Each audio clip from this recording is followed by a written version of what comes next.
In this video, I'm going to be showing you guys what it's like going to Japan's coldest region from an American's perspective. Before going on this trip, the only thing I knew about Hokkaido was Golden Kamui, Ghost of Yote, Japan's colonization of the Ainu people, and that it snows.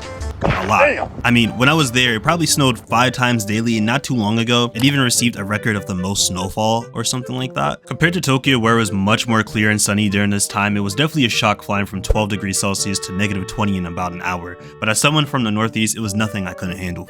I went to Sapporo from New Chitose Airport via bus, but keep in mind, if you want to rent a car, be sure to schedule a reservation at least a week in advance because they get booked up rather quickly here. Although it's probably for the best that you don't drive here unless you have experience driving in snow and ice, because even though Japan's infrastructure is on point when it comes to most things, as a New Yorker, I was extremely shocked to find out that for some reason, most roads and sidewalks have a lack of salt to melt the snow and ice, so you could have your snow boots and everything, but I guarantee you're gonna slip and fall at least once.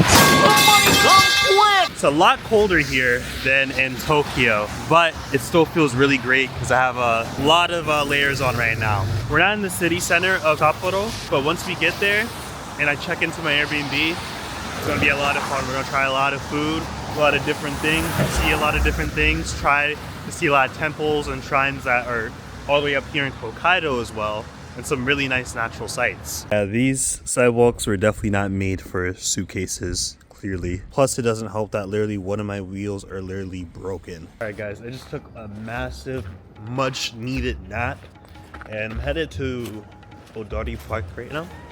The main takeaway so far about Sapporo is the fact that there's no salt on like the sidewalks or the streets. For those that do not live in a colder climate area or a place that at least gets snow regularly, one thing you have to keep in mind is we had to constantly salt the streets and the sidewalks so people don't slip and hurt themselves. But here, it could just be because of the part of Sapporo that I'm in, there is no salt whatsoever. So there is ice everywhere, and it is actually kind of dangerous. Like, it's just something you should definitely watch out for if you guys are here. But for those that may be wondering how public transportation is here, everything was still clean, on point, and easy to use. The metro can take you to most places that you need to go to, and I found it really rare if you needed to take a bus unless you were trying to leave the city, which is what I ended up doing the next day when I went to Nubaribetsu, and this process, in my opinion, was a much different one. This brings us to the first tourist attraction that you'll most likely see in the center of Sapporo. There's actually this underground mall that you guys are able to go to where you can of course go shopping and perhaps find a bunch of nice pastries and everything, but this is also one of the main ways how you can kind of get around the city center by staying. To be honest, this reminds me a lot of the underground mall that's in Montreal, but I would assume that this one is much more crowded than the one there. I have noticed that there are some foreigners that do come here, it seems, but I haven't really seen too many, I won't lie. About 10 minutes of walking through Pole Town, we finally made it to Odori Park, and during the holidays, you'll be able to find a bunch of stalls with many different food choices and souvenirs. Although, if you want to avoid the big crowds that come here to see the lights, I would definitely recommend coming around noon like I decided to do, because it really started to get crowded and people were slipping all over the ice. Not to mention, I've really just wanted to get some food in Ramen Alley. Okay guys, so we're in Susukino right now, on our way to Ramen Alley. Look at this view. Wait, what? Hold on one sec. What bar is that called? But for those that don't know, Susukino is apparently Japan's safest red light district. And honestly, you do kind of get the vibe that there is a whole lot to do here. It's definitely a much different vibe than Tokyo for sure. Everything is really spread out here in Sapporo. In some parts, you just like never see a subway station. But we're in like the city center right now, so we'll definitely find some. Alright guys, so we made it, and the goal is to pretty much have a bowl of ramen like this one right here.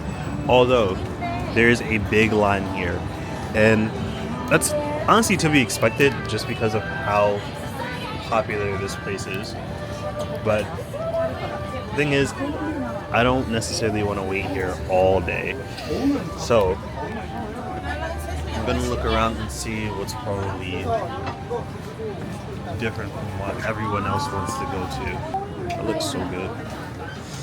After a little bit of searching around, I managed to find a place that only had about 2 people online. When you come here, I would definitely expect to wait at least 15 to 20 minutes. This is typically because there's not a whole lot of seating. It's typically 1 or 2 people preparing the dishes. But I promise you guys that once you get the food, that you'll have some of the best ramen that you'll ever have in your life. I don't know if it was just because of how cold it was outside that made this bust even more, but I swear this bowl was like a 10 out of 10. One of the best things I would say about these kind of places and izakayas, by the way, is the fact that it really gives you the opportunity to meet and have so many good interactions with the locals here. I didn't pick it up on camera, but me obviously being someone that looks much different than the people that typically come here, locals are really curious about what you think about their food and are super kind and really quick to give you recommendations. And if you don't know which ramen to try when you're here, do yourself a favor and get the butter miso curry ramen. Oh God, it's so good.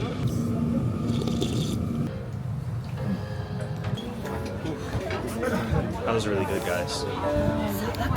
Really good. It wasn't necessarily what I came out here for, but it exceeded my expectations for sure. Like, it was so good. I give it a 10 out of 10 for sure. Just the miso broth was so buttery, so flavorful, as well as the chashu was like very tender, very well seasoned as well.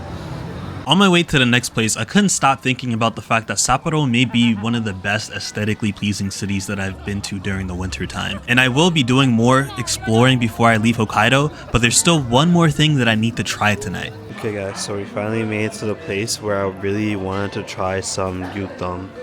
But bro, why does the fake food always have to look so good? My impulsive thoughts almost took over, and I almost wanted to see if I could take one of these home. But for those that don't know what gyudon is, it's beef tongue. Which may sound strange to most people watching this, but this was one of the things that I was recommended to try. Alright guys, so I got the beef tongue and barley rice as well. It also comes with tea, which is also pretty nice. So, this is what it's looking like, chat. I'm really excited to really try this. Like, I've been thinking about this like for so long since I was in Tokyo. I was gonna try it there, but I kind of made it one of my main things on my itinerary for Sapporo. Yeah, boy. Nice and oily, but not too oily. It sounds really weird to say, but it feels like I'm putting a tongue in my mouth. But looks really tasty. So good. I don't want to say chewy, it's like really firm, but not fatty. It's like my mind wants to think that I'm eating steak, but once you start to chew it and eat it, you realize, oh, something's different here. Like, the texture of this is not the same. Like, there's not much fat, if any fat at all. Overall, everything was an 8 out of 10, and after eating, I decided to head back to my accommodation since I have a lot planned for the next day in Hokkaido. My dream is to hit 100k subs, so if you enjoyed the video, be sure to leave a thumbs up and subscribe for more content.